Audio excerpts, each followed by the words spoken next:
महाभारत में युधिष्ठिर को प्यास लगी। पानी की तलाश में सभी भाई गए। एक सरोवर के किनारे सभी मूर्छित पाए गए।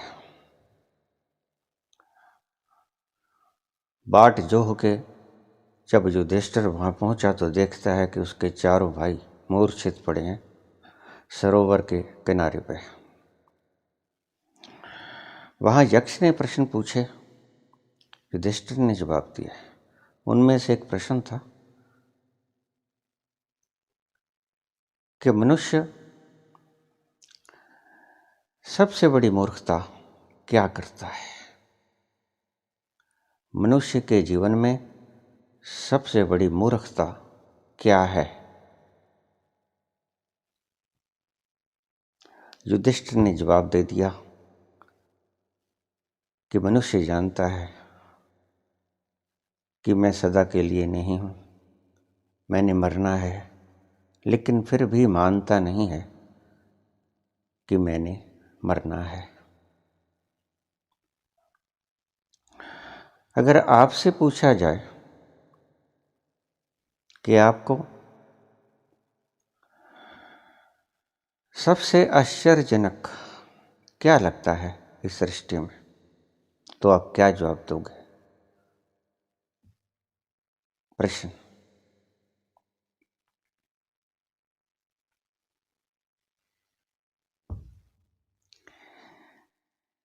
मेरा जवाब तो कुछ अटपटा होगा।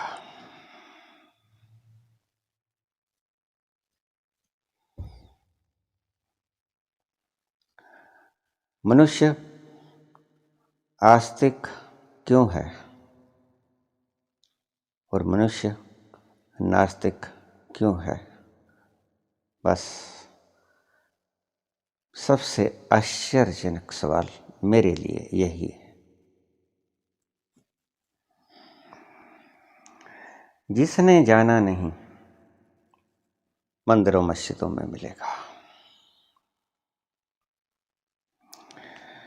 जिसने जाना नहीं कि वो नहीं है,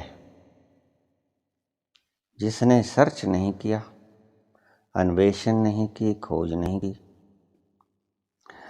दर दर भटका नहीं, उसको ढूंढा नहीं, वो मानता है कि ईश्वर नहीं है। ईश्वर का विरोध करते हुए मिलेगा, चीखते चिल्लाते हुए पाया जाएगा। बस मेरी जिंदगी में इससे बड़ा अजूबा कोई नहीं।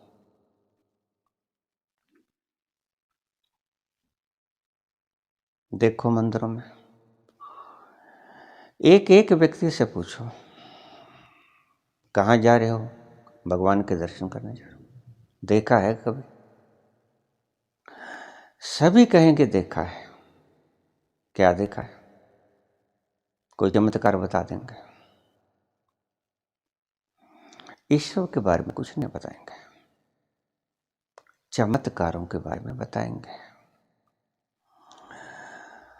जो अभी तक नहीं हुआ था वो उनके सामने हो गया होगा,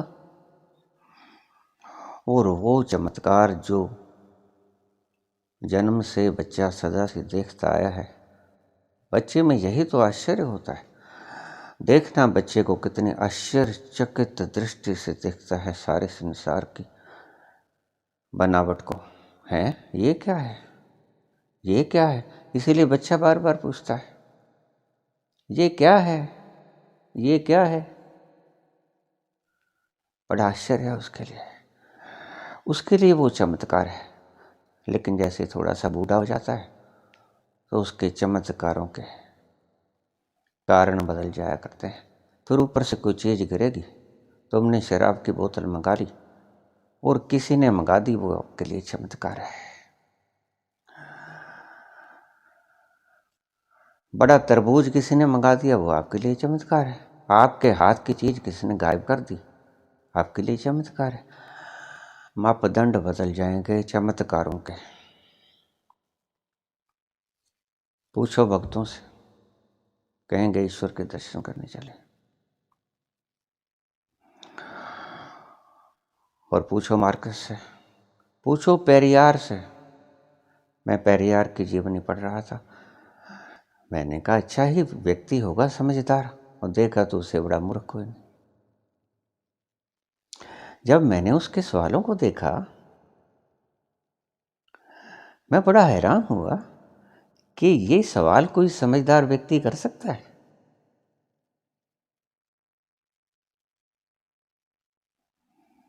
पेरियार से पूछो, माओ से पूछो, हिटलर से पूछो, लेनिन से पूछो, मार्क्स से पूछो, नीत्शे से पूछो। नीत्शे कहेंगे था लेकिन मर गया। मार्क्स कहेंगे है ही नहीं। माओ कहेंगे लाओ मेरे सामने, मैं कच्चे को खा जाऊंगा। चार्वाक कहेगा कोई ईश्वर विश्वर नहीं है, यदा जीवेत सुखी जीवेत ऋणम कृत्वा कृतम पीवेत। जब तक जियो सुखपूर्वक जियो, जैसे सुखपूर्वक जीना तुम्हारे हाथ में हो।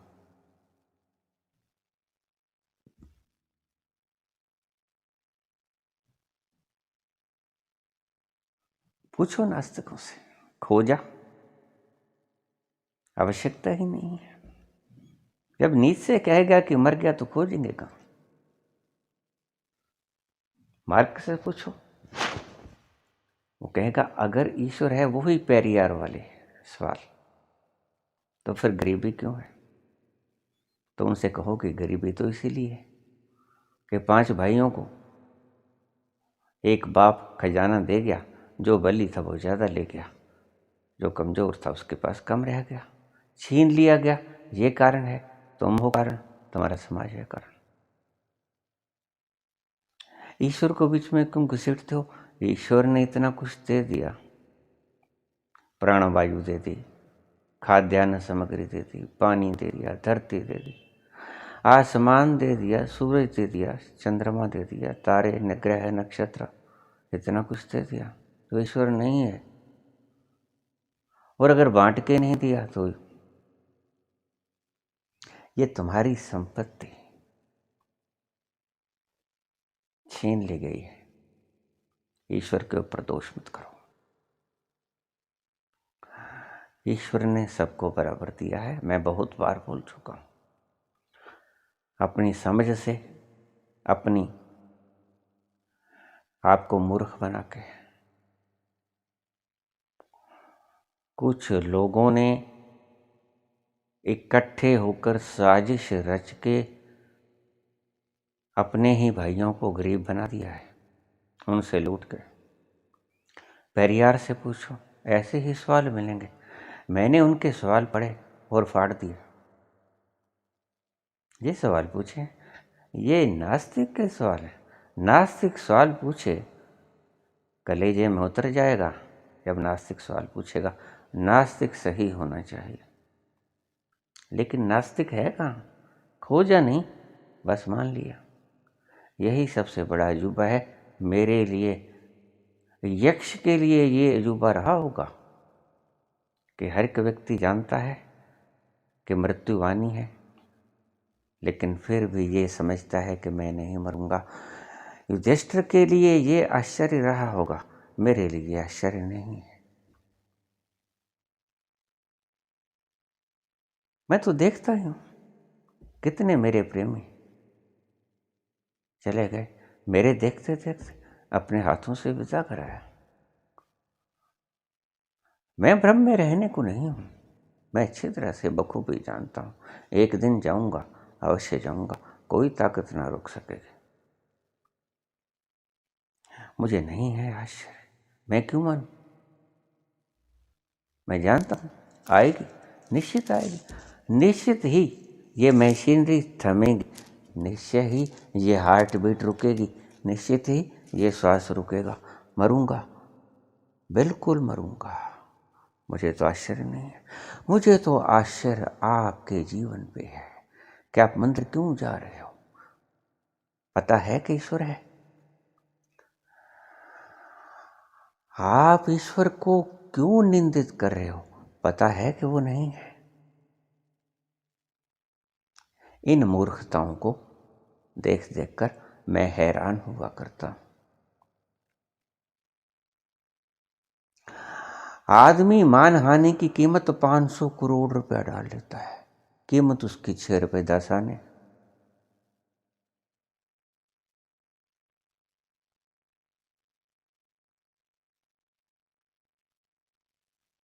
इन चीजों को देखकर मुझे हैरानी होती है। जो चीजें साथ नहीं जाएंगी उनको जोड़ रहा है, इनको देखकर मुझे हैरानी होती है। यक्ष को हैरानी होती होगी, यक्ष ने मान लिया युधिष्ठिर का जवाब, तभी तो पानी पीने दे दिया। अगर समझ में ना आता, मेरे जैसा वहां कोई होता तो मैं पानी नहीं पीने देता युधिष्ठिर को। मुझे ना जचती ये बात।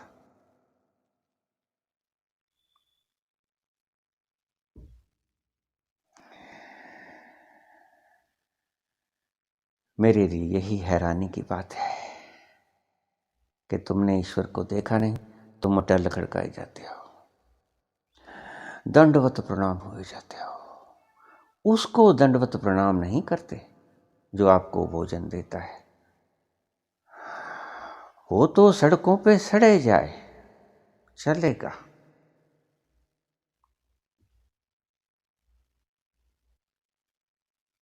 लेकिन उसको प्रणाम करते हो जो कल तक पत्थर था और एक मामूली कारीगर ने तराश के भगवान बना दिया।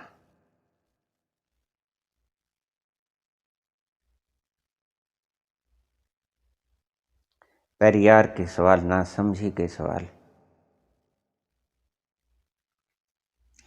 नीचे की बात मूर्खता भरी।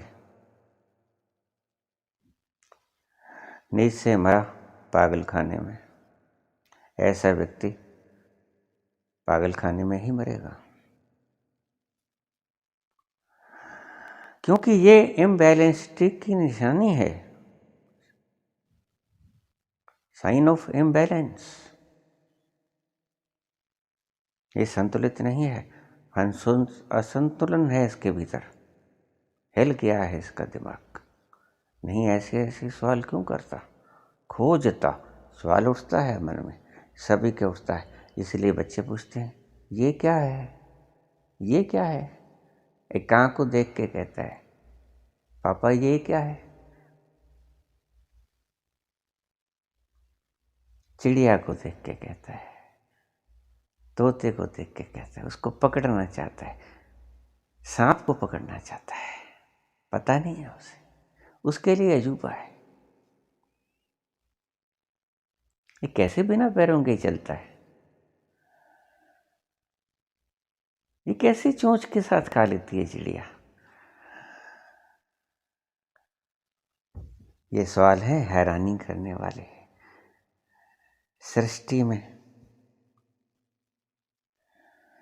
अलग अलग चीजें देखकर हैरानी होती है, विविधता देखकर हैरानी होती है।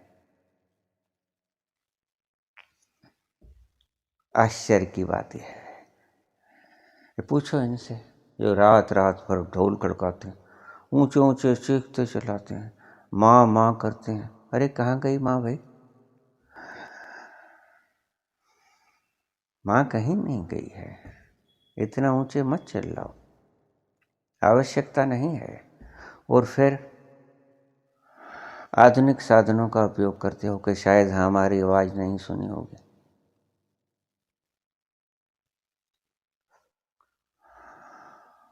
मेरे पड़ोस में जागरण था। मैं अपने पुराने घर में माता जी वाले घर में रहा करता था। पड़ोस में जागरण, सारी रात जगाया उसने।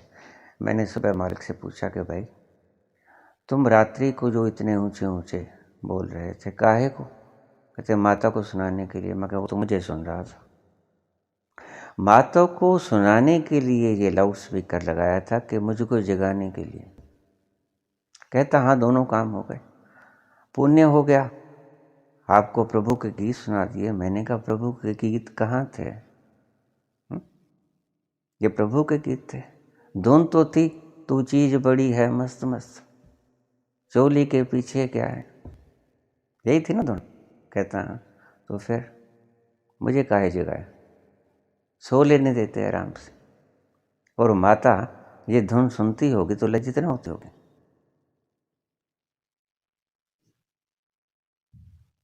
धुन तो ये है, शब्द और लगा दिए, वो कोई मूर्ख थोड़ी है जिसको सुना रहे हो आप।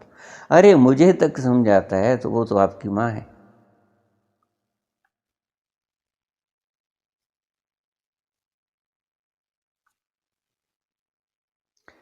मुझे हैरानी होती है।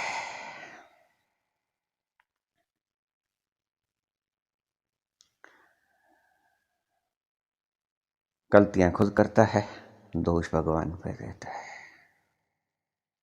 हंसी आती है मुझको हरकतें इंसान पे, हंसी आती है मुझको हरकतें इंसान पे, गलतियां तो खुद करे और दोष दे भगवान पे।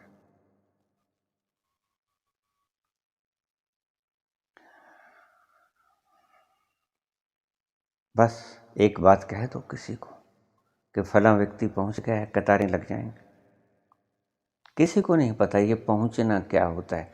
आज तक बहुत कम व्यक्तियों ने ऐसी बातें लक्षण बताए जो कि पहुंचने वालों के लक्षण थे। बाकी तो सब बकवास इकट्ठी कर गए, कुछ गिनती चुनती के व्यक्ति बता गए। बहुत से व्यक्ति हिप्नोटिज्म को ही पहुंचना कह देते हैं, सम्मोहन।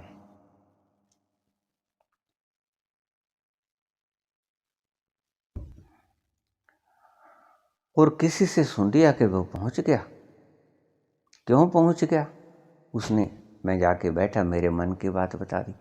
मन की बात बता दी तो उसको साइकोलॉजिस्ट कहो ना, उसको एनलाइटेंड मत कहो। साइकोलॉजी के अंडर आती है ये बात। मन संबंधित बातें मनस चिकित्सा में आती हैं। ये साइकोलॉजी की बात है। कोई व्यक्ति भी मनोचिकित्सक होकर मन के बातों को समझ सकता है, आपके भीतर क्या चल रहा है। बहुत से व्यक्ति मेरे पास आ जाते हैं, बाबा जी आपको कैसे पता चला? हमारे मन में ये बात चल रही है। अब उनसे मैं क्या कहूं? अगर फिल्म देखने वाले से ये पूछोगे कि आपको क्या पता चला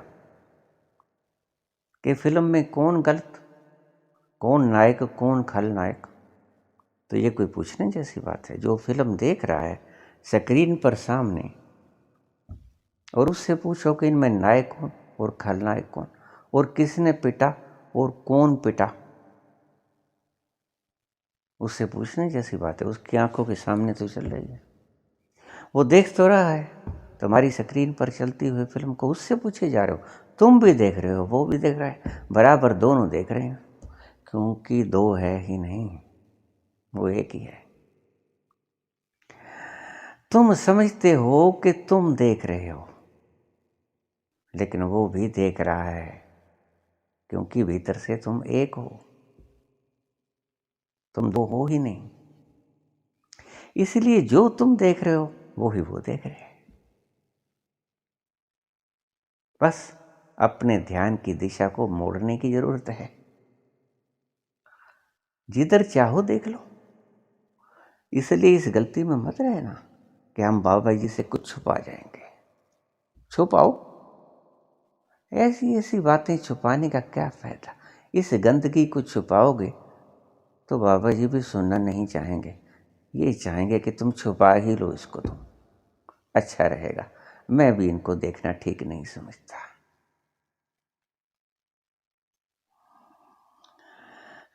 पेरियार से बड़ा मूर्ख कोई नहीं हुआ, नीत्शे से बड़ा मार्कस, लेनिन, स्टालिन, माओ, चारवाक, इनसे बड़े मूर्ख धरती पे शायद कभी नहीं, और शायद और पैदा हो जाएं, कोई बड़ी बात नहीं, क्योंकि होते ही रहेंगे।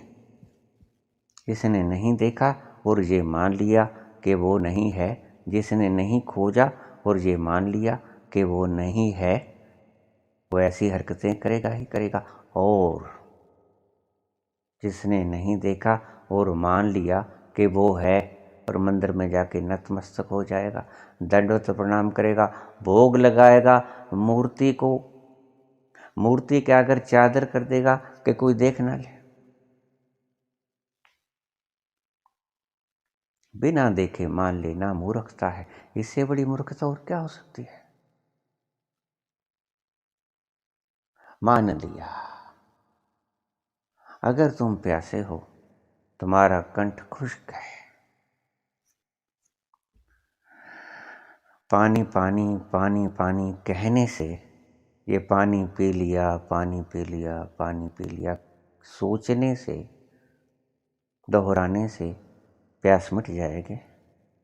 अगर मिट जाएगी तो फिर काहे को इतना उपद्रव किया हो।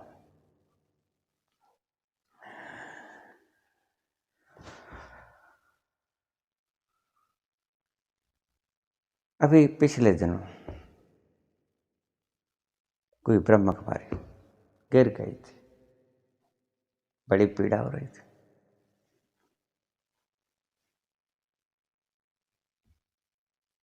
तो मान लिया होता, फिर फोर्ट व्हील लगाने की क्या जरूरत थी।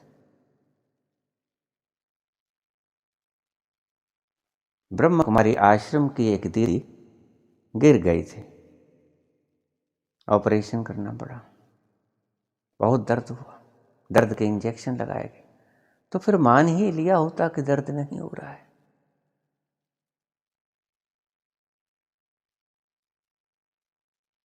और डॉक्टर मुझसे कहे जा रहे हैं कि बहुत मुसीबत हुई, क्या करें।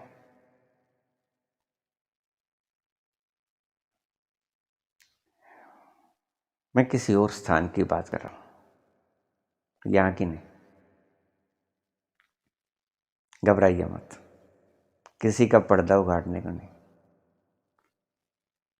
पर्दा बना ही रहे तो अच्छा है, उघाड़ तो रहा ही हूं, इससे ज़्यादा और क्या उखाड़ूंगा। धीरे धीरे धीरे धीरे सभी परतों को रोज उठा देता हूं, और तुम तिल मिला के रह जाते हो, कुछ नहीं बन पाता तुमसे। आखिर में तो एक ब्रह्म कुमारी ने मुझसे कह दिया कि देखिए बात सुनिए, आपकी बातें हमें और सुदृढ़ कर रही हैं। मैंने कहा वो कैसे। कहती देखिए हम रिएक्शन नहीं कर रहे। मैं कहा अगर आपके दिल में ये बात आ गई कि आप रिएक्शन नहीं कर रहे तो रिएक्शन तो हो ही गया, सिर्फ आपने रोक लिया। वो सच्चाई जो जुबां तक आते आते ठहर गई। करना तो चाहते थे, लेकिन तुम्हारी चेतन खोपड़ी के अंदर ये सुझाव दे रखा था हमारी तथाकथित आचार्यों ने कि नहीं नहीं, हमने रिएक्शन नहीं करना है, हमने सफ़ेद बाल फेंकनी है, काली बाल नहीं फेंकनी। आ ही क्या रिएक्शन। और देखिए बात सुनिए, मुझे मूर्ख बनाने की चेष्टा मत कीजिएगा। जहाँ कोई एक्शन होगा वहाँ साइंस का सिद्धांत है, रिएक्शन होगा ही होगा। To every action there is an equal and opposite reaction. बिल्कुल समान और विपरीत मात्रा में रिएक्शन होगा ही होगा। हाँ, ये बात अलग है कि तुम्हारा चेतन दिमाग जिसको सिखा दिया गया है, जिसको ट्रेंड कर दिया गया है, वो उस रिएक्शन को रोक कर ले, बस इतना तुम कर सकते हो। और सारे दिन तुम इसी काम में हो, और कोई काम नहीं है क्या। इसी प्रयोजन के लिए जन्म लिए हैं।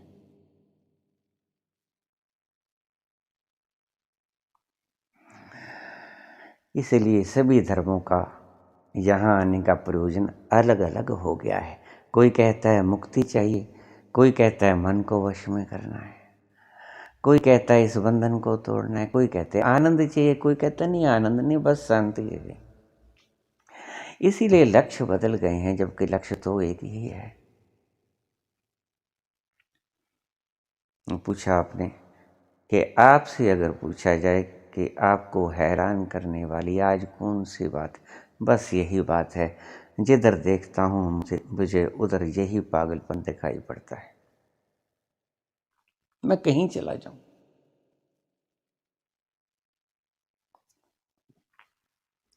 कहीं भी चला जाऊं, ऐसी ही मूर्खताएं मुझे देखने को मिलती। हम पेड़ों से डरते हैं। कमाल की बात है, पेड़ तो हमसे डरे डरे, हम पेड़ों से डरे। हद हो गई। जो चल नहीं सकता, फिर नहीं सकता, हम उसको पानी पिलाएंगे तो जिएगा। छोटे छोटे को हमने पाला पानी दे दे के, और जंड से डरते हैं। खुशी हमारे घर में होती है, और ये बाबा घोड़ा मांगता है। मैंने पूछा, एक जगह पे शादी हुई थी, एक जगह पे पुत्र उत्पन्न हुआ था, एक जगह पे पुत्री उत्पन्न हुई थी मेरे शिष्यों के यहाँ। तो बाबा जी का घोड़ा छोड़ना है। बाबा जी ने क्या किया था शादी में? घोड़ा उसका क्यों छोड़ना भाई? हाँ, घोड़ा तो बिचौलिया का छोड़ना चाहिए जिसने शादी करवा दी। उसका घोड़ा छोड़ो तो छोड़ो। बाबा जी ने क्या किया था? लेकिन नहीं, छोड़ना है, छोड़ दिया। और फिर पुत्र उत्पन्न हुआ, फिर बाबा जी का घोड़ा छोड़ना। ये बाल तो माता की इमानत है, उसको देने हैं। जिस माता ने जन्म दिया उसकी इमानत नहीं है, ये किसी और माता की इमानत है। और वर्षों से चल रही है ये कहानी, उस माता की इमानत है। वहां जाके बाल चढ़ा के आओ। जिस बेचारी ने 9 महीने गर्भ में रखा उसकी अमानत नहीं है, उसकी मलकियत है जी।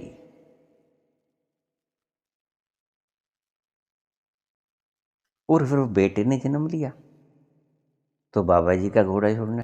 बाबा जी ने इसमें क्या किया? कोई सहायता की थी? मुझे बताइए, हंसी मत। बाबा जी ने पुत्र उत्पन्न करने में कोई सहायता की थी?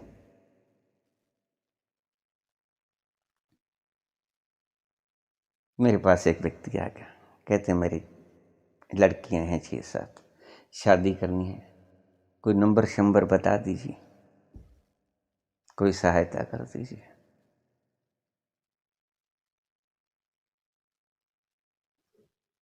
अब मैंने उससे क्या जवाब दिया ये तो मैं नहीं कहूँगा, लेकिन आप समझ ही सकते हो कि मैंने उसे जवाब क्या दिया होगा। तो मैं इस तरह के ही जवाब दिया करता हूँ, जो होते तो सच हैं लेकिन बुरे लग जाते हैं लोगों को। इसलिए इतना असंस्कृत बनने की भी मैं आज कोशिश नहीं करूँगा। भाई 7 बच्चों को जन्म दिया आज की महंगाई में, काहे को? सभी साधन उपलब्ध हैं परिवार नियोजन के, कर लेते परिवार नियोजन। बस हम दो, हमारे दो। आजकल तो नारा ही बहुत बढ़िया है हिंदुस्तान में, इसका पालन करो ना। सभी तो पालन कर रहे हैं, ये राजगद्दियों पर बैठे तक पालन कर रहे हैं, और तुम इसकी अवहेलना कर रहे हो। नहीं नहीं नहीं, ये बढ़िया फार्मूला है। हम दो, हमारे दो, बहुत बढ़िया फार्मूला है।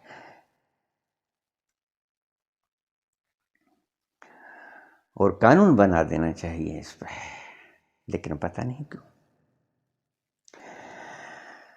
हिंदू धर्म आज तक कानून नहीं बन सका। हिंदू धर्म आज तक कानून नहीं बन सका कि हिंदू धर्म होता है।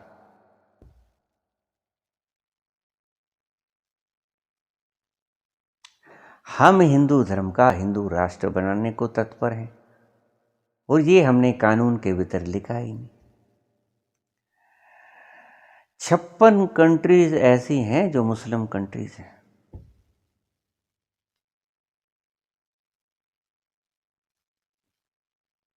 वो मुस्लिम कंट्रीज हैं, घोषित राष्ट्र हैं, वो मुस्लिम राष्ट्र हैं। लेकिन आप हिंदू राष्ट्र बनाने पे तुले हो बिना कानून पास किए कि हिंदू भी कोई धर्म होता है। कहाँ लिखा है आपने बताओ कि हिंदू धर्म होता है? आपके संविधान के भीतर हिंदू धर्म नाम की कोई चीज है? कौन सा कानून का, कौन सा अनुच्छेद का कौन सा नंबर है बताओ? जिसको आप धर्म बनाने जाओगे, जिसको आप राष्ट्र बनाने जाओगे। बस यही मेरे लिए हैरानी की बात है। सियासत को लहू पीने की आदत है, सियासत को लहू पीने की लत है, वरना मुल्क में सब खैरियत है। सियासत को लहू पीने की लत है, वरना मुल्क में सब खैरियत है। लड़ाई जाओ। धर्म कोई ऐसी चीज है कि किसी घर में आपने जन्म लिया और बस उसी धर्म के हो गए, ऐसा हो सकता है? क्या एक घर में जो बच्चे पैदा होंगे सभी वैज्ञानिक पैदा होंगे? कोई कलाकार भी बन सकता है, कोई चित्रकार भी बन सकता है, मूर्तिकार भी बन सकता है, कोई खिलाड़ी भी बन सकता है, कोई पहलवान भी बन सकता है। और विज्ञान के भीतर भी कोई भौतिकी का हो सकता है, कोई जीव जंतु विज्ञान में हो सकता है। अनंत विज्ञान है इस ईश्वर की सृष्टि में, कोई किसी तरफ भी जा सकता है। क्या बात, एक घर में पैदा होने वाले हिंदू, सिख, मुस्लिम या ईसाई या यहूदी होंगे? एक ही धर्म को मानेंगे, एक ही तरफ जाएंगे, उनकी बुद्धि समान होगी? नहीं, ईश्वर ने कभी भी दो व्यक्तियों को एक सा नहीं बनाया। अभी कल मैंने एक प्रवचन दिया था, उसमें किसी भक्त का कमेंट आया है कि आपसे हाथ बांधकर बेनती है कि आप कृपा करके ओशो जैसे सटीक प्रवचन दिया करें। आपने जो हेडिंग में लिखा है उसके बारे में तो बोला ही नहीं। हद हो गई। मैंने जो हेडिंग में लिखा है उसके ऊपर ही बोला है। और फिर इनकी शर्त क्या है? वही, सबको हिंदू बना दो, सबको मुसलमान बना दो, ओशो जैसे बोलो। मैं अपना पूर्ण प्रयास करके भी ओशो कभी ना बन पाऊंगा। क्यों? क्योंकि मुझे ईश्वर ने ओशो बनने के लिए भेजा ही नहीं। ओशो को ओशो बनने के लिए भेजा था, वो बने और गए, अपना काम तमाम कर गए। अब और ओशो भेजेगा तो भेज देगा। अभी तो यहाँ बाबा जी विजय वत्स है, वो अपने ढंग से बोलेगा, जैसा ईश्वर चाहता है वैसा बोलेगा। आपकी इच्छा के अनुरूप बोलने को नहीं है। उस विराट की इच्छा के अनुरूप विराट बोलेगा, उसके शरीर का सहारा लेके, उसके शरीर का उपयोग करके विराट बोले। वो फिर चाहे ओशो जैसे बोले या ओशो के विपरीत बोले, वो उसकी मर्जी। इसमें मैं क्या कर सकता हूँ? मेरा यहाँ क्या है?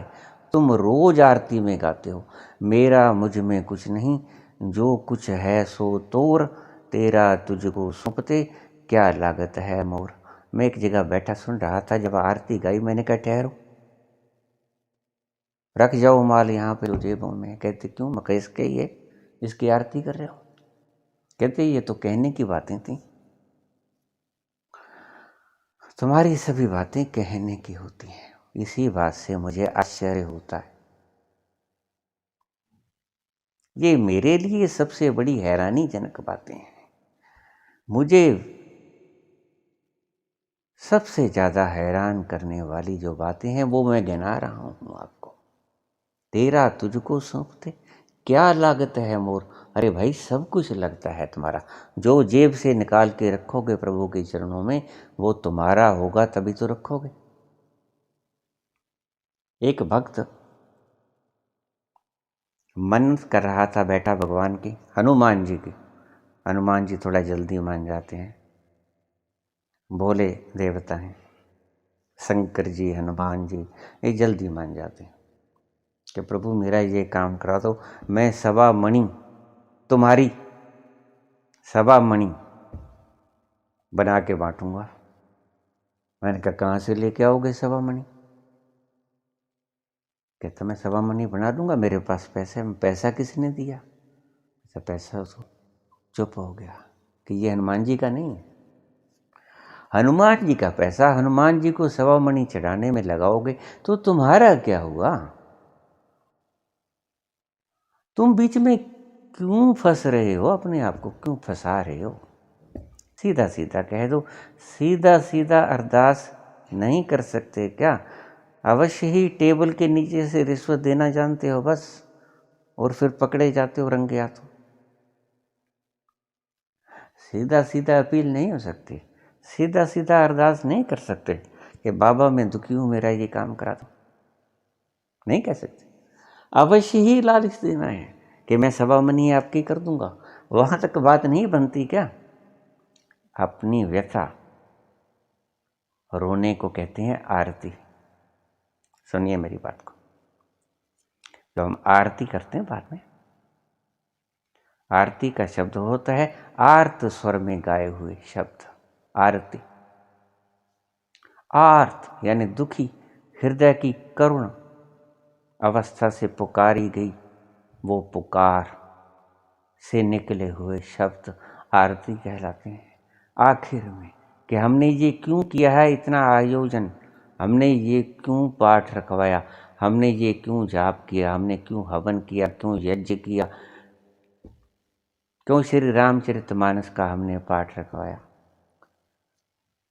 क्यों सहज पाठ रखाया, क्यों ये किया, क्यों आयोजन किया। ये आरती बाद में होती है। आरती का शब्द बड़े गूढ़तम अर्थ रखता है। आर्त स्वर में निकले हुए व्यथित हृदय के शब्द, करुण गाथा आपकी सारी आप बखान कर देते हो आरती में। अपने आप को आप अपने सभी गुनाह बता देते हो। मैं मूर्ख खल कामी, आप तो अंतर्यामी। मैं मूर्ख खल कामी, मैं मूर्ख भी हूँ, खल भी हूँ, कामी में हूँ। और अगर आपको कोई मूर्ख कह दे तो फिर जूती निकाल लेते हो कि मुझसे बुद्धिमान व्यक्ति कोई नहीं, गुस्से हो जाते हो। खल कह दे, खल दुष्ट, कामी कह दे, बड़ा बुरा मनाते हो आप। और भगवान के आगे ये करुण पुकार आप कहते हो, लोगों से छुपा लेते हो, भगवान के आगे स्पष्ट हृदय खोल के बता देते हो। लेकिन कहाँ बताते हो? सिर्फ शब्द ही बोलते हो। जिस दिन तुम्हें समझ आ गई कि मैं खल हूँ, तुम्हारी दुष्टता खत्म हो जाएगी, तुम साधु बन जाओगे।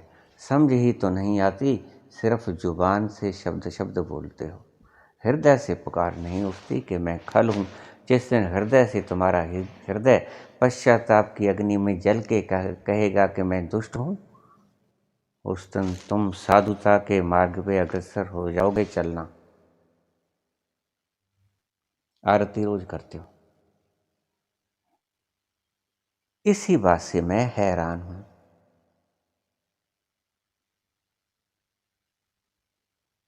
क्या क्या गनाऊं? घर पाड़ते हो रात्रि को, मां मां करते हो, मां तुम्हारी पास होती है।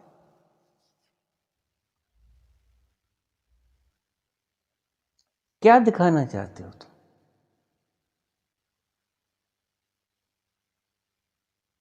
ये जो अजान करते हैं मुल्ला मस्जिदों के ऊपर चढ़ के,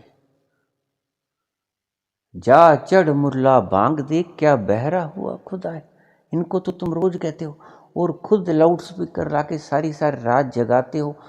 अरे भाई सोने भी दो, उसने भी तो आराम करना होता है। सारी दुनिया में लाउड स्पीकर लगा रखे हैं, किस किस की बात सुनेगी वो तो इधर उधर दौड़ दौड़ धूप ही करती रहेगी, उसको आराम नहीं करने दोगे क्या? माता होने का दंड दे रहे हो उसे कि वो रात आराम करने के लिए होती है। मैं मेडिकल की पढ़ाई किया करता था। मेडिकल की पढ़ाई आप जानते हो बहुत मुश्किल हुआ करती, रातों रातों जागता मैं। तो पढ़ाई ज़्यादा थी, दिन थोड़े थे इम्तिहान के। एक एंटी स्लीप की गोली होती है, मैंने कहा वो खा लो, नींद नहीं आएगी। किसी ने मुझे कह दिया। तो मैं चला गया केमिस्ट के पास। मैंने कहा भाई एंटी स्लीप की गोली देना दो। कहता क्या करना है? मैंने कहा मैंने पढ़ाई करनी है, रात को जागना है, मेरे पेपर से। तो उसका शब्द जो उसने कहा मेरे हृदय में उतर गया। कहते तो परमात्मा उल्लू का पट्टा है जिसने रात बनाई। उसने रात बनाई सोने के लिए। आराम करो, सुबह उठ के ब्रह्म मुहूर्त में पढ़ लेना, ज़्यादा बढ़िया पढ़ पाओगे। कई बार कुछ अनपढ़ लोग ही गुरु हो जाते हैं किसी विशेष दिशा के, और वो मेरा गुरु हो गया। मैं वापस चला गया। मैंने कभी एंटी स्लीप नहीं खाया, पढ़ा और बात ठीक निकली। सुबह उठ के पढ़ा, जो चीज़ मैं रात भर में याद नहीं कर सकता था वो आध घंटे में याद हो गई मुझे।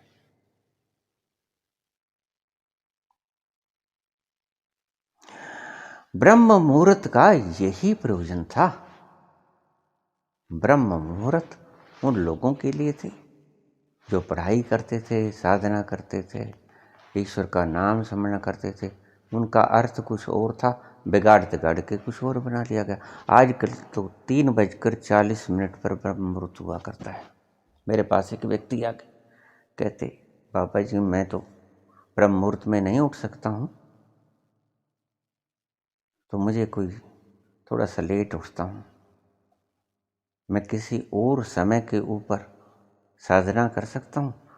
मैंने कहा ब्रह्म मुहूर्त कितने बजे होता है? कहता है 3:40। मैंने कहा कौन से ने, किसने कहा है, किस पागल ने तुम्हें कहा है 3:40 पे होता है? कौन मूर्ख है? ये समय तुम्हारे बनाए हुए हैं।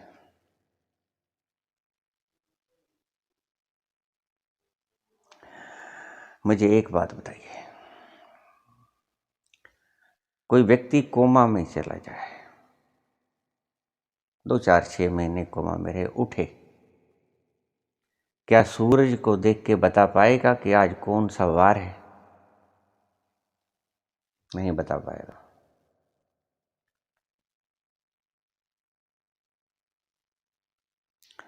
सूरज को देखकर ये तो पता चल सकता है कि क्या समय होगा, सुबह है, मध्याह्न है, दोपहर हुई है, शाम हुई है या रात्रि हुई है। चंद्रमा को देखकर तिथि का पता चल सकता है, चंद्रमा के आकार को देखकर कि ये तीज का है, ये दूज का है, ये पूर्णमासी का है, ये चौदहवीं का है, अमावस्या की रात है, ये काली रात है, ये पूर्णिमा की रात है, ये बताया जा सकता है। लेकिन वार नहीं बताया जा सकता। सूरज को देख करके आज रविवार है, आज इसी सूरज का वार है जो निकला हुआ है। सूर्य को देखकर तुम वार नहीं बता पाओगे, चंद्रमा को देखकर तुम तिथि बता सकते हो।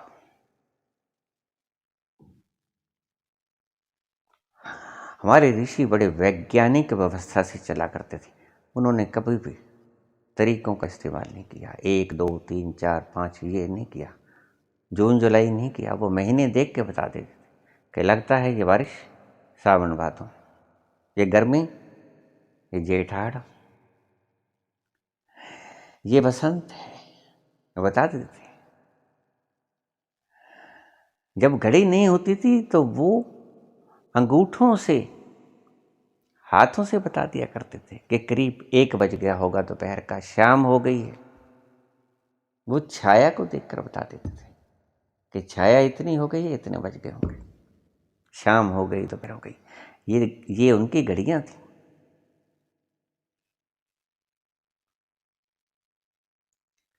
सो ब्रह्म मुहूर्त की परिभाषा अगर मुझसे पूछो तो जब तुम्हारे भीतर का विश्राम पूर्ण हो जाए और तुम्हारी आंख खुल जाए वो ब्रह्म मुहूर्त। जानबूझकर जागने की चेष्टा मत करना। वैसे भी आजकल लोग नींद की गोलियां खा के सोते हैं। सारी दुनिया में नींद रोज मुश्किल हुई जाती है। अमेरिका में 70% लोग आज नींद की गोलियां खा के नींद ले रहे हैं। नींद वैसे ही गायब है और सोना तुम्हारे लिए बहुत हितकर है। मुझसे पूछो तो कोई साधक है या कोई विद्यार्थी है, उसको कम से कम 8 घंटे की नींद लेनी ही होगी। चाहे कोई साधक है, कुछ नहीं होगा। राम राम कम जप लोगे कोई बात नहीं, संख्या में कमी आएगी लेकिन गुणवत्ता बड़ी मजबूत होगी। क्योंकि रेस्टफुल माइंड जितनी हृदय की पुकार को ढंग से व्याख्यायित कर सकता है, वैसे तुम्हारा अपसेट माइंड नहीं कर सकता। देखना आरती गा के एक दिन बुझे मन से आरती गाना तो आर्त स्वर में वो आरती नहीं आएगी, और किसी दिन पूर्ण आराम से जग के फिर आरती करके देखना, आपको दोनों की क्वालिटी का पता चल जाएगा। रेस्टफुलनेस अवस्था में जो आपने आर्त स्वर में प्रार्थना की वो ज़्यादा इफेक्टिव थी, या थके थके आंखों में नींद, सुस्त शरीर, उससे बोले गए शब्द वो आर्त स्वर के थे? पता चल जाएगा। देख लेना, हाथ कंगन को आरसी का, प्रत्यक्ष को प्रमाण की जरूरत नहीं होती। आप बुझे बुझे मन से याद करने की चेष्टा करना, और सुबह उठ के जब आपकी आंख पूर्ण विश्राम करके उठे तब याद करने की। आप देखना क्वालिटेटिव फर्क निकलेगा। मुद्दतों भर याद रहेगी। इसीलिए तो 7 वर्ष तक जो चीज बच्चा देख लेता है वो जिंदगी नहीं भूलता। कारण बड़ा फ्रेश होता है, खिला खिला सा होता है, रेस्टफुल अवस्था में होता है। 7 वर्ष तक बच्चा जो चीज भी सीखेगा, वैज्ञानिक कहते हैं कि 7 वर्ष तक बच्चा जो सीख लेता है बस। उसके बाद सीखने को कुछ नहीं होता। सीखने का मतलब परिचय नहीं, ज्ञान। बस जो बनना है तुम 7 वर्ष तक बनोगे। इसीलिए हमारी एक कहावत है, होनहार बिरवान के होत चीकने पात। बच्चे के जो कर्म है, बच्चा कैसा बनेगा, उसकी क्या क्वालिटी है, ये पालने में ही उसके पाँव से पहचान लिए जाते हैं। होत चीकने पात, होनहार बिरवान के। क्यों? क्योंकि बच्चा 7 साल तक जो सीख गया। इसीलिए बच्चे को 7 साल तक ऐसे संस्कार देना जैसा बच्चा आप बनाना चाहते हो। स्कूलों पाठशालाओं में मत भेजना। हमारे गुरुकुल के आचार्य बड़े समझदार थे। वो इतने छोटे बच्चे को कभी गुरुकुल में नहीं लगाते थे। 8-10 साल के बच्चे को गुरुकुल में प्रवेश मिलता था, और कई बार तो 12 साल के बच्चे को प्रवेश मिलता था। मेरी दृष्टि में कम से कम 8 साल के बच्चे को प्रथम क्लास में दाखिल कराना चाहिए। उससे पहले उसको खेलने देना, उसका मानसिक डेवलपमेंट होने देना। आप तो कली को भीतर भीतर पनपने से पहले ही उसको खिलाने का प्रयत्न किया करते हो, फिर उसमें जैसी भी सुगंध छोटी छोटी होगी वही बिखरेगी, और क्या होगी। आप उसको अंदर से भरने ही नहीं देते। कली को पहले कली ही नहीं बनना देते, कली को फूल बनाने की चेष्टा में संलग्न हो जाते हो। यही गलती खा जाते हो आप। 8 साल से पहले बच्चे को पढ़ाने की चेष्टा मत करना। लेकिन क्या करें, माँ बाप दोनों कमाई कर रहे हैं, शिक्षक हैं, कोई बैंक में लगे हैं, कोई किसी काम पे, दोनों लगे हैं। बच्चे को स्कूल भेज देते हैं। देखिए कैसे कैसे स्कूल चल पड़े छोटे बच्चों को, छोटे बच्चों से भी पहले। और शायद कभी ऐसा दिन आ जाए बस माँ जन्म दे के आ जाए घर पे। होता है बड़े शहरों में, बड़े मुल्कों में होता है ऐसा कि मेड ही पालती है बच्चों को। फिर कहते हैं कि 16 साल की उम्र में बच्चा घर छोड़ जाता है। छोड़ ही तो जाएगा, तुमने उसको संस्कार ही ऐसे दिए, प्रेम से बांधा ही नहीं उस बच्चे को,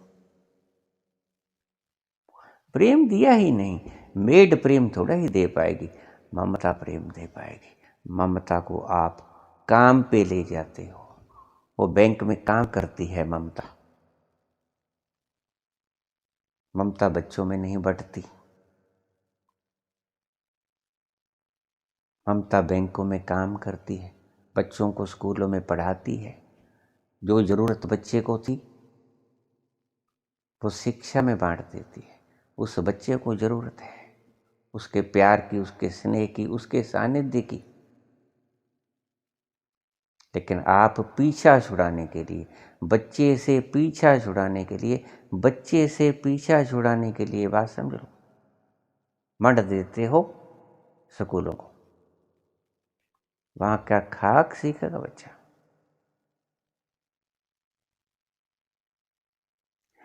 जैसे उस मेड का आचरण होगा, उस अध्यापिका का या अध्यापक का आचरण होगा, या उससे बड़े प्रिंसिपल का या मुख्य अध्यापक का आचरण होगा, वैसे ही तो सिखाएगा और वैसे ही तो सीखेगा बच्चा। फिर तुम कहते हो ये बदमाश निकल गया, ये तो चोरी करता है, तो झूठ बोलता है, ये तो लेने तो किसी ने होते पैसे और खुद दावा कर देता है कि लेने मैंने। ऐसे ही बच्चे जन्मेंगे जब तुम ऐसे शिक्षकों के पास उसे पढ़ाओगे।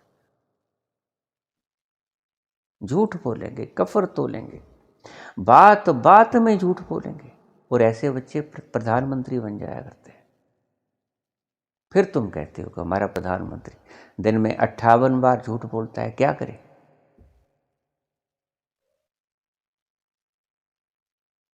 जब शुरू से उसमें संस्कार नहीं डाले गए, उसको भगा दिया गया घर से, तो करेगा क्या? जैसे दूसरों की संगति में बैठेगा वैसे ही तो फल लगेगा। रहीम का एक शब्द है, कदली सीप भुजंग मुख स्वाति एक गुण तीन। कदली केला, सीप जिसके अंदर मोती लगता है, समुद्र में होती है सीप।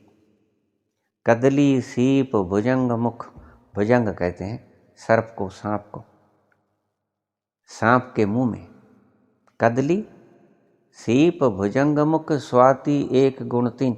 स्वाति नक्षत्र होता है, 28 नक्षत्र होते हैं, अभिजित नक्षत्र के समेत 27 नक्षत्र होते हैं, अश्विनी भरणी कृतका रोहिणी वगैरह।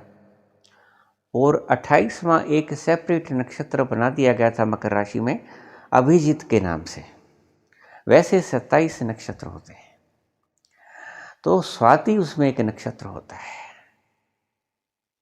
स्वाति नक्षत्र में आसमान से एक बूंद टपका करती है, आसमान से एक बूंद टपका करती है।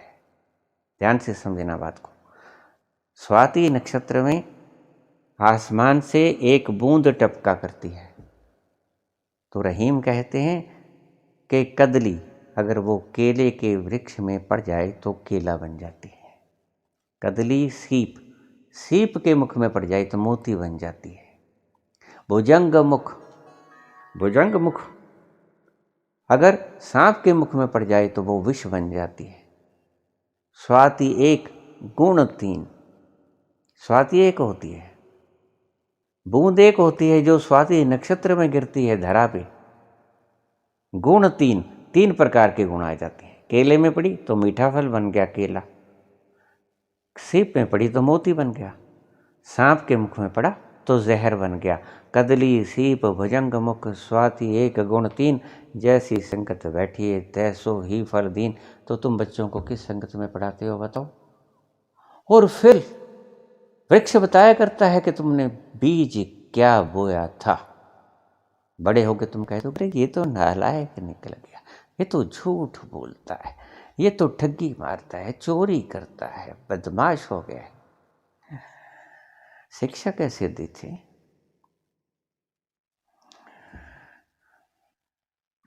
एक मनुष्य ने भगवान शंकर के दो गले से केला चढ़ा दिया था। भगवान को क्या पता चलता है, खाना तो पुजारी नहीं होता है। वो सड़े सड़े से दो केले चढ़ाते हैं कि भगवान मुझे पुत्र दे दो। सोमवार का दिन, सावन का महीना, और जाके दो सड़े से केले रख दिए, बाजार से खरीद के लाया हुआ। ये भगवान के लिए रख लेते हैं, जो सड़कड़ा माल होता है ना, सब भगवान के लिए रख लेते हैं। उन्हें पता है, अच्छी तरह जानते हैं वो कि खाते खुते नहीं है, तो रख दो जो गला सड़ा माल है। तो घर में दो पुत्र जन्मे, तो उसने कहा कि मैं भी देखूं। ब्राह्मण से पूछा कि गणमूल नक्षत्रों में तो नहीं जन्मा है? कहते नहीं। देख लूँ उसका मुंह, देख लो। आजकल तो फेसबुक पे 1 मिनट के बच्चे की फोटो डाल देते हैं, लेकिन पहले बहुत समझदार लोग थे, पहले पूछते थे शास्त्र के हिसाब से कि कहीं इन नक्षत्रों में पैदा तो नहीं हुआ। 6 नक्षत्र होते हैं जो गणमूल नक्षत्र में आते हैं, अश्विनी, रेवती, ज्येष्ठा, मूला, आश्लेषा, मगा। ये 6 नक्षत्र होते हैं जिनमें अगर बच्चा पैदा हो जाए तो पिता को 27 दिन तक उसका मुख नहीं देखना चाहिए। इसकी जो बड़ी व्यवस्था, व्याख्या मैं किसी और चर्चा में करूंगा। चाहे आपके संत पुरुष कितना ही ज्योतिष के विरुद्ध बोल गए हों, लेकिन मैं इसकी व्याख्या आपको करूंगा। जिसने सुननी हो सुन लेना, जिसने नहीं सुननी हो मत सुनना। इस नक्षत्र में, स्वाति नक्षत्र में जो बूंद गिरती है उसका कैसा फल होता है, वैसे ही एक नक्षत्र होता है जिन्हें गणमूल नक्षत्र कहते हैं। अगर उन नक्षत्रों में बाप बच्चे का मुख देख ले तो उससे क्या हानि या लाभ हुआ करते हैं, इसकी व्याख्या मैं बाद में करूंगा। लेकिन पहले पूछते थे ज्योतिषी से कि ये मैं मुख देख लूं इस बच्चे का, तो जोशी कहा करता था कि ठीक है, ये गणमूल नक्षत्रों में नहीं है, ये इन 6 नक्षत्रों में नहीं जन्मा है, तुम इसका मुख देख सकते हो। तो बाप तब देखा करता था मुख। आजकल तो जन्मते सार उसको टिकने नहीं देते, 1 मिनट बाद फेसबुक के ऊपर फोटो आ जाती है, देख लो। वो जमाने बदल गए, क्यों? क्योंकि शिक्षण व्यवस्था बदल गई। अगर एक व्यक्ति ने कह दिया कि ज्योतिष नाम की कोई चीज नहीं होती है, हमने मान लिया, इसी चीज पे मुझे हैरानी होती है। उन्होंने कहा, क्यों कहा ये मैं जानता हूं।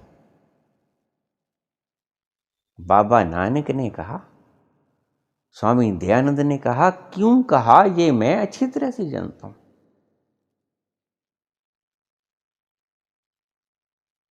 लेकिन आपने ये बिना जाने कि उन्होंने क्यों कहा मान लिया कि बस ज्योतिष नहीं होती।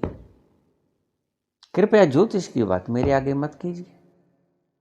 तो महावीर तो बात ही ज्योतिष की करते हैं, और वो भी कैवल्य को प्राप्त व्यक्ति थे, 24 में तीर्थंकर थे। जैन धर्म सारा ही ज्योतिष के ऊपर चलता है। जैन धर्म के 24 के 24 तीर्थंकर ज्योतिष की बात करते हैं। वो धर्म नहीं है क्या? सबसे बढ़िया धर्मों में से पुरातन धर्म है ये। जैन धर्म से पुरातन धर्म सिर्फ अपना वैदिक धर्म पुराना। वैदिक धर्म का और जैन धर्म का परंपरागत संबंध है। इनके कुलकर और उनके मनु एक ही बात है। जैनी उनको कुलकर कह देते हैं, हिंदू उनको, सनातन धर्मी इनको मनु कह देते हैं। खैर, बड़ी लंबी चौड़ी बात है। जानते नहीं है कि ज्योतिष होती है या नहीं, मान लेते हैं। इसी चीज से मुझे हैरानी होती है।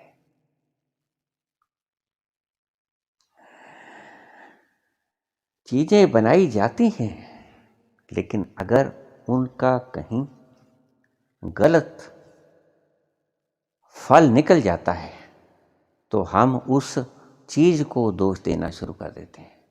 अगर ज्योतिषी सही नहीं है, गणना गलत किए है, तो ज्योतिष को गलत नहीं कहना चाहिए, गणनाकार को गलत कहना चाहिए।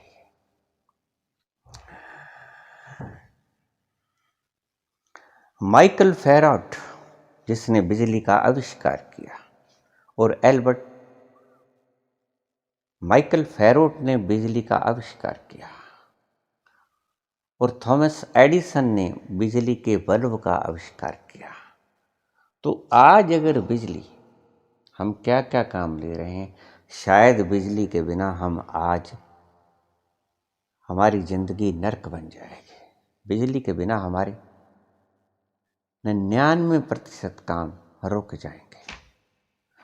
तो बिजली की अन्वेषण करने वाला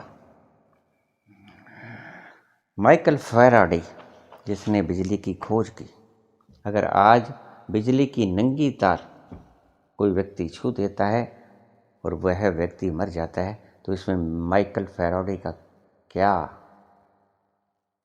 गलती है? उसने गलत काम किया। माइकल फैराडे ने इलेक्ट्रिसिटी का आविष्कार करके गलत किया।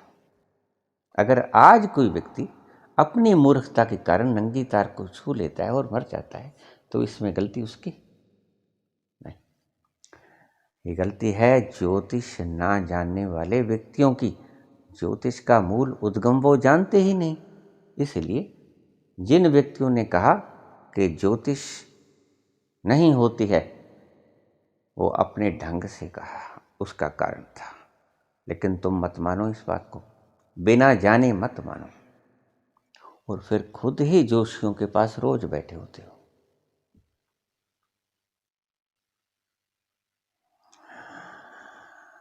सो 7 वर्ष तक व्यक्ति के चक्र, पहला चक्र 7 वर्ष से शुरू होता है। ऐसे 7 वर्ष के साइकिल होते हैं। तो मनोवैज्ञानिक कहते हैं कि 7 साल तक बच्चे ने जो सीख लिया वो सीख लिया, वो उसके गहनतम तलों में, प्रज्ञा के गहनतम तलों में उतर जाएगा। इसलिए 7 वर्ष तक बच्चों को उस संभावनाओं में रखना जैसी संभावनाओं से युक्त आप बच्चा चाहते हो। 7 वर्ष से पहले बच्चे को स्कूल मत भेजना, 8वें वर्ष में बच्चे को स्कूल भेजना। इसलिए आपने देखा होगा कि एक यज्ञोपवीत संस्कार होता है हिंदू धर्म में। सनातन धर्म में कहो, हिंदू तो कोई धर्म ही नहीं होता। सनातन धर्म में यज्ञोपवीत संस्कार होता है जनेऊ धारण करना। तो ब्राह्मण के लिए वो 8वें वर्ष में जनेऊ का संस्कार लिखा था, ब्राह्मण के लिए। और ये सारी पद्धति क्योंकि ब्राह्मण के लिए ही बनाई गई थी, तथा कथित आचार्यों के द्वारा। बड़ी लंबी चौड़ी व्यवस्था है, एक वीडियो में पूरी नहीं हो पाएगी, लेकिन संक्षेप से ही बता पाऊंगा आपको मैं। 8 साल का बच्चा जब हो तब आप इसको भेजना, बच्चे को दूसरे व्यक्ति के संस्कारों में मिलने के लिए। क्योंकि 7 साल तक इसने जैसे संस्कार अपने भीतर इकट्ठे कर लिया वो कर लिया। अगर किसी आचार्य के पास भेजना हो तो 7 साल तक ऐसे व्यक्ति के पास रखना जिसका तुम चाहते हो कि संस्कार, मेरे बच्चे को ऐसे संस्कार चाहिए। एक हमारी और प्रथा है गुट्टी पिलाना, जन्म गुट्टी। हमारी ये मान्यता है कि जब बच्चा पैदा होता है तो जो पहला गुट्टी देते हैं उसको, सबसे पहले खाना देते हैं उसको जन्म गुट्टी कहते हैं। तो हम किसी अच्छे आदमी की जन्म गुट्टी, औरत की या आदमी की जन्म गुट्टी पहलाना, उसके मुंह में डालते हैं पहला। और हमारी मान्यता है कि वैसा ही हो जाएगा वो बच्चा जिसकी गुट्टी लगी होगी। ये मान्यता है। एक वैज्ञानिक मान्यता है, लेकिन इसका अर्थ नहीं पता है किसी को।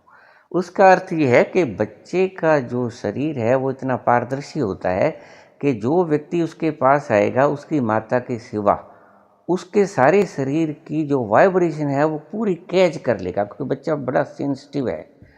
उसके शरीर से सारी वो किरणें एक्सरे की तरह गुजर जाएंगी।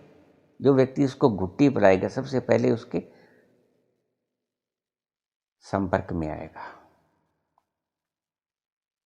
तो सही तो संपर्क में दाई ही आती है। तो फिर दाइयों का आचरण ही उसमें आएगा, और क्या आएगा।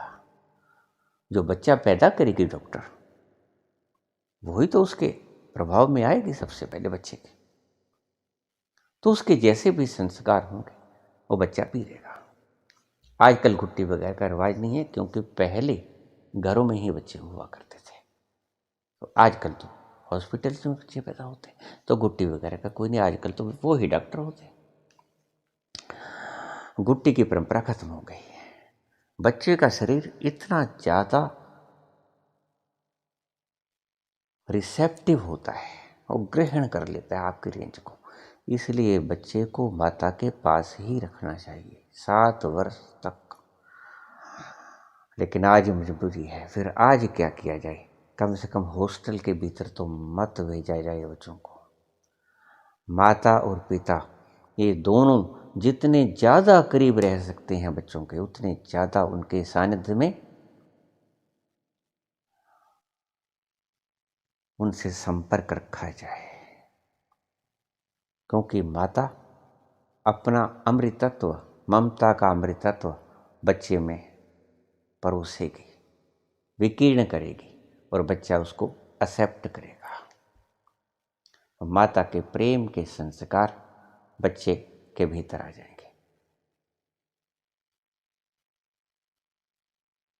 माता के संपर्क में ही रहना चाहिए बच्चा ज़्यादा से ज़्यादा, अगर प्रेमी बनना चाहता है तो।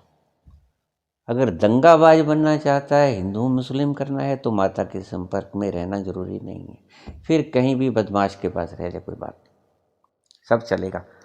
फिर यही कुछ करेगा जो आज कर रहा है। ये गहन व्यवस्था थी विज्ञान की।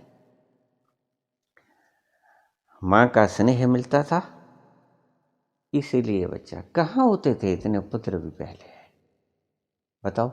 आज जो व्यवस्था है, आज जो झूठ बोलते हैं आज के व्यक्ति, इतने ऊंची ऊंची गद्दियों पर बैठते, क्या क्या उनके चरित्र हैं देखा आपने। चरित्र मैं उसे कहता हूं भीतर से कुछ और, बात बाहर से कुछ और। ये दुई चरित्र वाले लोग खुद तो दो फाड़ होते ही हैं, लोगों को भी दो फाड़ कर देते हैं। तुम हिंदू, तुम मुसलमान, तुम सिख, तुम ईसाई, तुम यहूदी, तुम पारसी। ये दुई चित्त वाले दुई फाड़ कर देते हैं लोगों को। सो ऐसे व्यक्तियों से बचना जरूरी है। मैं हैरान होता हूं इस कारण से, जिस चीज को आप जानते नहीं, लेकिन आपकी मजबूरी है, आप क्या करें। विशेष धर्म में पैदा हुए हैं तो वही कुछ करना होगा। और माँ बाप भी आज तो ऐसे हैं। मैं समझता हूँ कि बड़ा अंधेरा युग बीत रहा है, कलयुग सच में है। कलयुग कहते हैं जहाँ असत का माहौल हो। असतो माँ सदगमय। हे प्रभु, इसकी दूसरी व्याख्या करेंगे तो ये होगा कि हे प्रभु, हमें कलयुग से सतयुग की ओर ले जा। असतो माँ सदगमय, सतयुग की ओर ले जा। आज अंधकार का युग है। अंधकार का युग जो मर्जी कोई बोले जाए, हम यकीन कर लेंगे बिना उसकी छानबीन करें, बिना उसका एनालिसिस किए हम यकीन कर लेंगे कि ठीक कह रहे हैं। कोई हिसाब किताब नहीं लगाएंगे। ये अंधेरे का युग है, वाकई ही का युग है। सतयुग कब आएगा? सतयुग तब आएगा जब व्यक्ति भीतर और बाहर से एक होगा। अगर वो पाप भी कराए तो वो बताएगा कि मैंने ये पाप कर दिया, मुझसे ये पाप हो गया, या मैंने कर दिया। वो होता है सतयुग। जैसे हो वैसे ही प्रकट हो जाओ, जैसे भीतर वो ही बाहर। लेकिन आज तो बड़ा डर लगता है, अगर तुम कह दो कि मैंने फला आदमी से ठगी मारी है, तो तुम्हें पुरस्कृत करने के बजाय तुम्हें डंडे पेलने शुरू कर देंगे, चलो पीटो इसको, मार देंगे। आज तो अगर ब्राह्मण के घर से कोई शूद्र जी ने तुम कहते हो पानी भी पी ले ब्राह्मण के मंदिर से, तो उसको मार दिया जाता है। ये मंदिरों से ब्राह्मण का क्या मतलब? मंदिरों से ईश्वर का मतलब तो चलो माने, वैसे तो मंदिरों से ईश्वर का भी कोई मतलब नहीं होता, लेकिन चलो माने तो मंदिरों से ईश्वर का मतलब है, मंदिरों से ब्राह्मण का क्या मतलब है, शूद्र का क्या मतलब है? कोई भी जा सकता है परमात्मा के पास। कबीर भी पहुंचे, नानक भी पहुंचे, एकनाथ भी पहुंचे, फरीद भी पहुंचे, मीरा भी पहुंची, दया भी पहुंची, सहजो भी पहुंची, राबिया भी पहुंची, सभी पहुंचे। कोई संबंध नहीं होता, स्त्री पुरुष का कोई संबंध नहीं होता, जाति विशेष का कोई फर्क नहीं होता। लेकिन आज तो हिंदू मंदिर से अगर कोई पानी पी ले तो उसको पीट पीट के मार दिया जाता है। हाकिमे वक्त ने ये कैसा हाल कर दिया, हाकिमे वक्त ने ये कैसा हाल कर दिया, बेजां इमारतों को भी हिंदू मुसलमान कर दिया। धन्यवाद।